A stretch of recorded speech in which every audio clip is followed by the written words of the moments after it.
Hey Carl, I'm going to teach you how to be rich using what I learned from the book Rich Dad Poor Dad.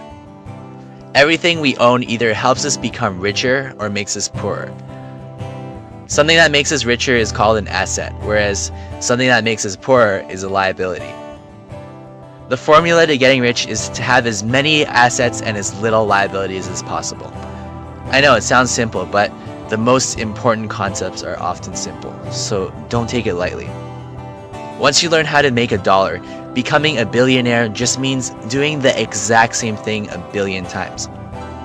You're probably thinking, if I make $10 an hour, that means I'll have to work 100 million hours to be a billionaire. When you get paid for the amount of time you work, that's called active income. So if you're referring to active income, you're probably right. You'll die before you even come close to a billion, unless you're at the top 1% of your field, like Hollywood celebrities or pro athletes. Even then, having $1 billion is pretty rare. There is another type of income called passive income that makes money for you even while you sleep. Before I get into what passive income is, let's go back to assets and liabilities. So, let's say a house. Is that an asset or a liability? Well, it depends. If you live in that house and you're losing money every month from the bills and mortgage payments, then it is a liability. If, on the other hand, you rent it out and you receive more money than what you have to pay to keep the house, then it would be an asset. One of my buddies pays $1,000 a month for his condo unit, which includes utilities and everything, so $1,000 in total.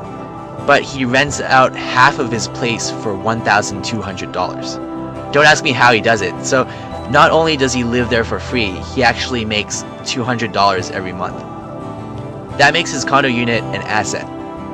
The $200 he makes is passive income because he doesn't have to actively spend his time in order to make that money.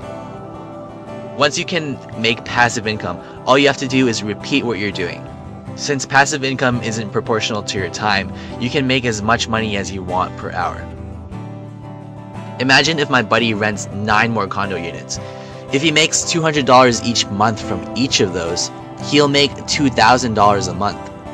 At that point, his business model would probably be a bit more complicated since he'll probably have to hire a few people to do jobs like cleaning, finding people to rent to, and taking monthly payments. So let's say it costs him $1,000 a month to hire people to do those things. He'll still be making $1,000 a month from doing nothing. If you eventually expand to over 1,000 houses, you'll probably hire more people. Perhaps you'll hire a cleaning manager for every 10 cleaners, and then a senior manager for every 10 managers.